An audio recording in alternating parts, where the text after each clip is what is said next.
And that's always a question that I have is seeing the unloving enough? Or is there also actively loving myself and being kind to myself also important? Well, that brings up an important factor in this, which is you can't do love, you can't do self-love.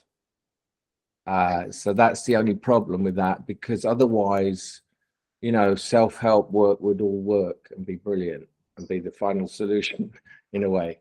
But the fact that you can't do it, because who's doing it? You know, if the one who holds lack of self-love is doing it, then the doing of it is kind of a facsimile of it. It's trying to create it rather than an organic opening of it. So that's the kind of conundrum, isn't it? You know, a lot of people, spiritual world, they talk about, they describe, you know, beyond the self, beyond blah, blah, blah.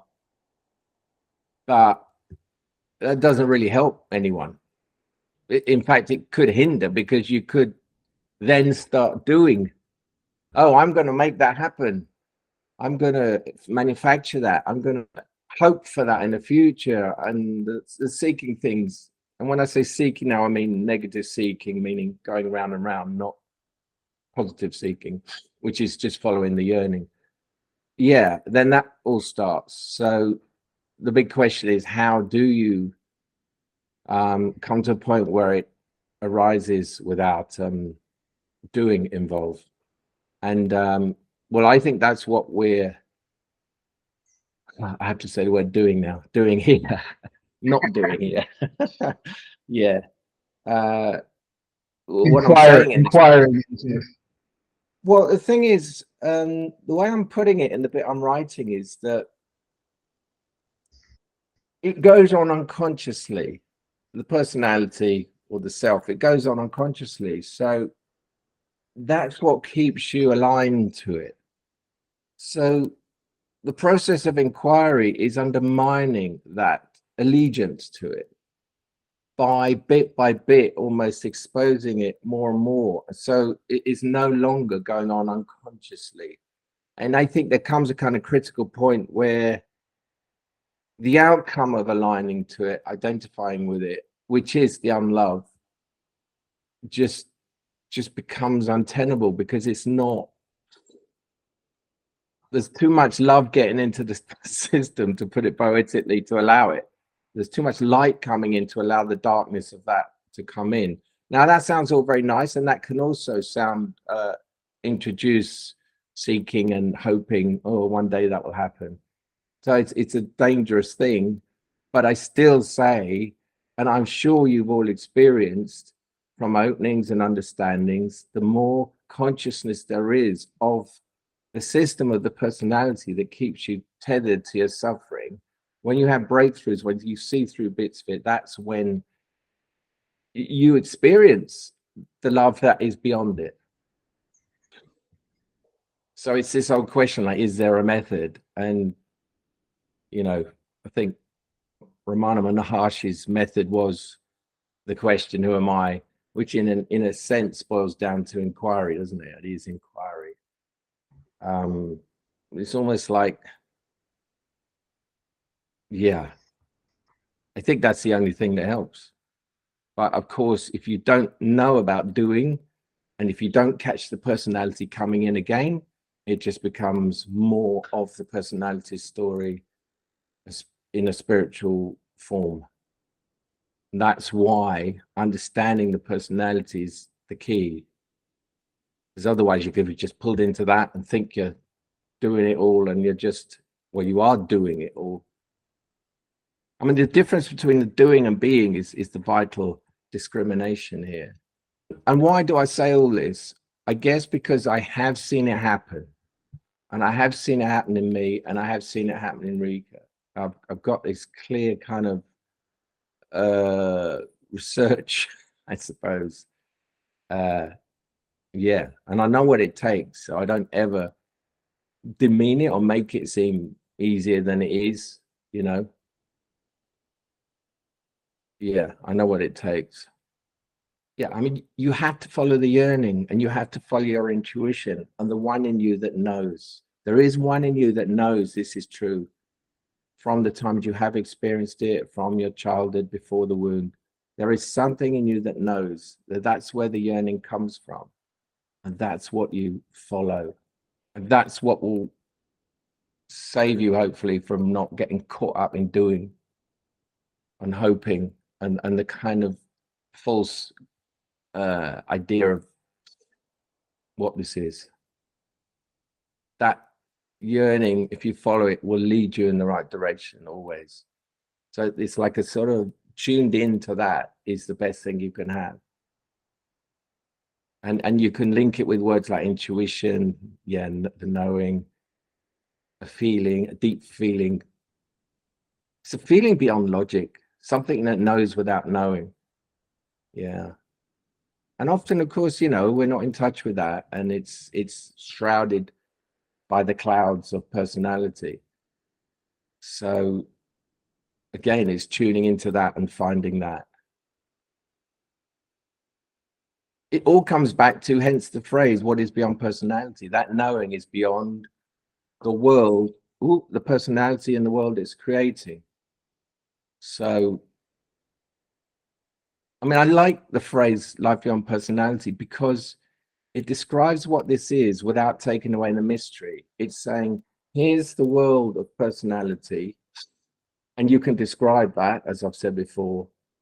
And here's just the other side of it. And then you enter the great mystery. This is not about defining or pinning down what that is. You can't do that. So it's nothing to do with that. But the getting to that is the bit that involves the personality. And so I think it's a very nice, kind of grounded way of putting it. You know, what is beyond personality? Well, we don't know. That's the mystery. But we know this side of the line, what arises from allegiance to personality. We know the suffering, we know the confusion, all of that. I mean, you could say that the personality is like, it is a lot. So it is a lack of love. It's literally the opposite of love. And then it's the energy of the personality is always seeking for love, which it can't possibly find. It can't ever get. So the only way that love can arise is for it to disappear. So any seeking for love, any self-help, any trying to create, I mean, because it's the opposite of love. So it can't possibly ever, it will never get there. Like, no, but it can give the facsimile of love. It can find attention. Yeah. Which is like a kind of false version of love. Yeah, like a two-dimensional version of love, which is every dimension flattened out to just attention, which is not really anything like real love. Yeah, and for me, I feel like that's such a perfect little marker, or like a key. Like, it's just like right there. If the energy is at all just seeking, period, which is always for attention or love, that's it. That's just, I'm in personality. It's really simple. Yeah. I'd like to just insert in there that the idea of, I don't really know how to put it, let's call it real seeking. Real seeking is beyond personality. Real seeking is just you getting in touch with the yearning. But the seeking you're talking about, I mean, you could almost do lowercase seeking and capital. Lowercase is what you've just described. Yeah. And it goes round and round and it doesn't hit the spot. At some point, it doesn't feel like seeking anymore. It's not really seeking. It feels like there's a seeking that leads up to it, and then the seeking stops, and then it's just living. But it's living with the awareness of personality when of what it is and how it takes over. Yeah.